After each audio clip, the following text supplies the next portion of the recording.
Sebelum terpilih, dia bersama kami. Setelah terpilih, saya kira tidak mau datang lagi. Ternyata langsung belum dilantik dia sudah datang lagi ke sini. Ini terima kasih Kang Deddy. Saya kira langsung aja saya berikan kesempatan Pak Deddy ini. Sudah Gubernur Jawa Barat. Tinggal ketok palunya itu. Silakan Kang Deddy.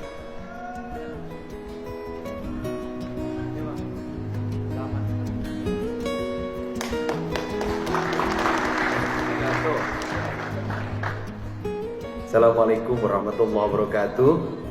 Om Swastiastu, Namo Buddhaya, salam kebajikan, Sampurasun. Ketua Umum Peradi yang hari ini sudah menjadi Wamenko Hukum dan HAM, yang dari mode rambutnya sudah semakin hitam, artinya jabatan struktural pemerintah membuat Pak Oto semakin muda. Tetapi walaupun Pak Oto kaya, uangnya cukup, gagah, punya jabatan, tetap saja kalau menghadapi istri dia tidak berdaya. Karena Pak Oto itu dalam hidupnya hanya punya satu cinta. Tepuk tangan dong buat laki-laki setia. Seluruh jajaran Peradi yang saya hormati. Sebenarnya saya ini ikut minta bantuan ke Peradi nangani masalah sosial, terutama kasus Vina. Awalnya saya mau cari jodoh. Tetapi setelah saya perhatikan, jangan-jangan nanti punya istri advokat, saya digugat lagi.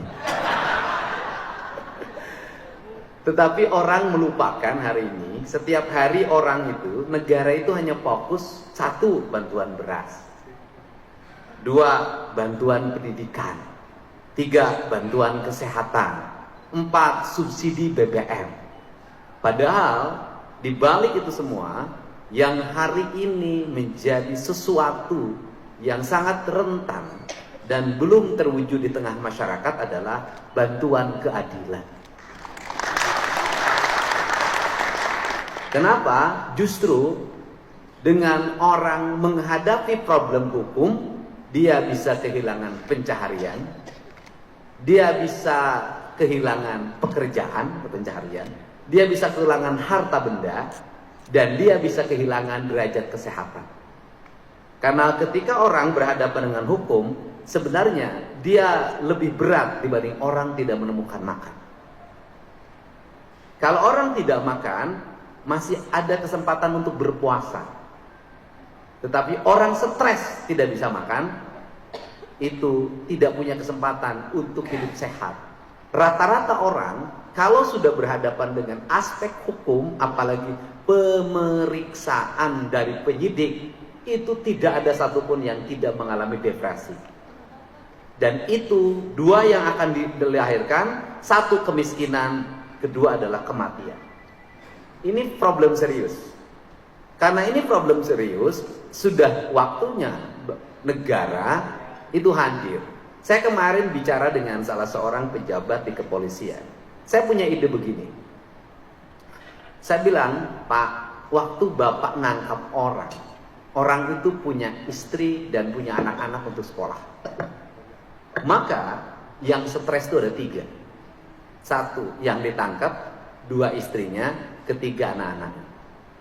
Kalau itu yang ditangkap itu kasus kejahatan, kemudian atau kriminal, itu orang kaya mungkin gak ada problem. Dia bisa ada pengacara pendamping.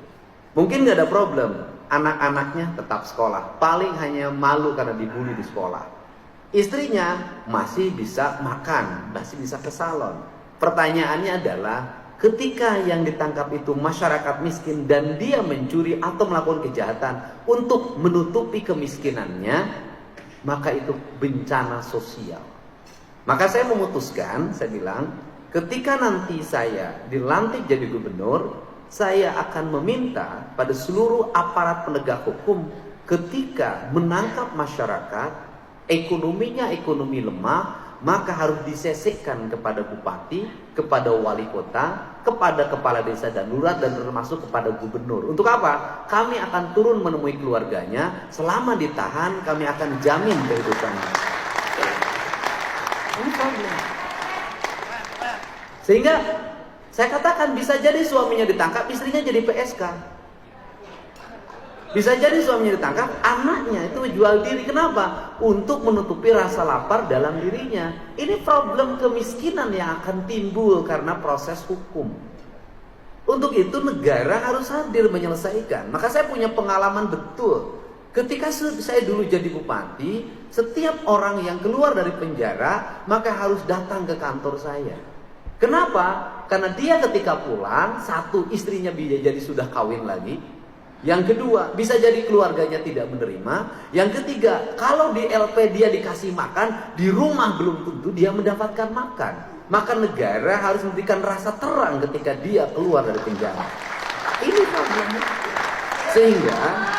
Sehingga saya pikir Pak Wamenko ini bisa mendorong gagasan baru. Kita bukan hanya sibuk di beras, kita bukan hanya sibuk di bantuan subsidi BBM, tetapi di sebuah negara seperti Indonesia kita harus sibuk dengan apa? Dengan problem sosial. Tadi pagi ibunya dari salah satu terpidana seumur hidup Sudirman meninggal dunia.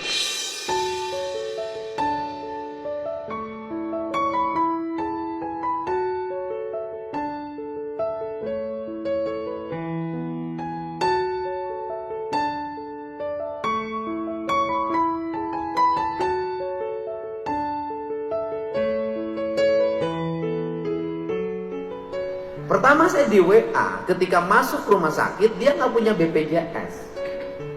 Saya katakan udah masuk umum saja. Setelah itu dikasih kabar meninggal, saya udah tahu ketika orang meninggal, ketika masuk rumah sakit dia pusing dari mana uang untuk masuk rumah sakit. Ketika meninggal dia pusing lagi, biaya angkut jenazah dari rumah sakit ke rumah berapa, biaya mengafani berapa, biaya menguburkan berapa, biaya selamatan orang bilang sadungnya berapa, biaya tahlilan berapa, biaya 7 hari berapa, biaya 40 hari berapa. Maka depresi itu akan melanda orang yang miskin. Semua peristiwa adalah rasa sakit. Untuk itu saya termasuk orang yang concern terhadap ini. Akan dua hal yang akan dilakukan ke depan. Yang pertama, perlindungan orang dari aspek asas praduga tak bersalah bagi masyarakat miskin yang mengalami proses penangkapan atau tuntutan pidana atau tuntutan perdata dari sebuah hal yang dihadapi. Yang kedua adalah memberikan perlindungan hukum bagi seluruh warga agar dia tenang. Kasus Cianjur itu juga sama. Ketika keluarganya ditahan, suaminya ditahan, istri dan anak-anaknya bagaimana? Sehingga saya waktu itu memutuskan, sudahlah sampai keluar dari tahanan keluarganya saya jamin kehidupannya. Ini banyak kasus seperti ini. Yang berikutnya adalah kasus yang paling menonjol hari ini waktu adalah hak atas tanah. Hari ini memang investasi berjalan, tetapi di balik itu juga banyak orang yang hari ini mengatasnamakan investasi. Kemudian dia mendapat hak guna usaha dari negara atas tanah yang dimiliki dan dikuasai oleh negara. Kemudian menggusur orang-orang yang sudah puluhan tahun tinggal di sana. Itu juga problem baru lagi. Kenapa? Ketika mereka digusur dari tempat tinggalnya, mereka harus pergi kemana? Di situ bernegara berlaku tidak adil. Orang yang baru datang mendapat hak pengelolaan, orang yang puluhan tahun tinggal di sana terusir. Ini problem. Mungkin bukan hanya di Jawa Barat, di berbagai tempat. Untuk itu mudah-mudahan pertemuan hari ini kita bisa memberikan jalan yang terbaik bagi upaya membangun rasa keadilan di masyarakat. Dan saya, walaupun hak hakim adalah hak yang mandiri, hak yang independen atau hak otonom yang tidak bisa diintervensi siapapun, tapi saya yakin doa Fawoto bisa segera putusan Mahkamah Agung terhadap 7 terpidana segera turun dan mudah-mudahan bebas. Karena publik selalu bertanya pada saya, Kang Deddy Mulyadi sudah jadi gubernur, ai pembunuh pina irah rek bebas. Nah ini saya bilang itu kan hakim bukan saya. Dan ini yang saya sampaikan. Dan pada akhirnya orang yang bekerja dengan ikhlas, penuh keyakinan, membela kebenaran, saya yakin Tuhan akan selalu memberikan jalan keselamatan. Tapi orang yang menzalimi, orang yang mengkriminalisasi, walaupun dia bebas hidupnya, tapi hatinya dia tidak merdeka dan tersiksa. Gitu. Manusia itu ada yang kelihatan bugar wajahnya, tapi merana hatinya. Tapi ada yang kelihatan bugar wajahnya, tapi bahagia hatinya. Itulah Pak Oto Hasibuan. Kalau saya wajahnya ceria, kalau hatinya kadang-kadang ceria, kadang-kadang tidak. Tergantung dengan siapa saya ketemu. Terima kasih. Assalamualaikum warahmatullahi wabarakatuh. Sampurasun Om Santi Santi Santi Om.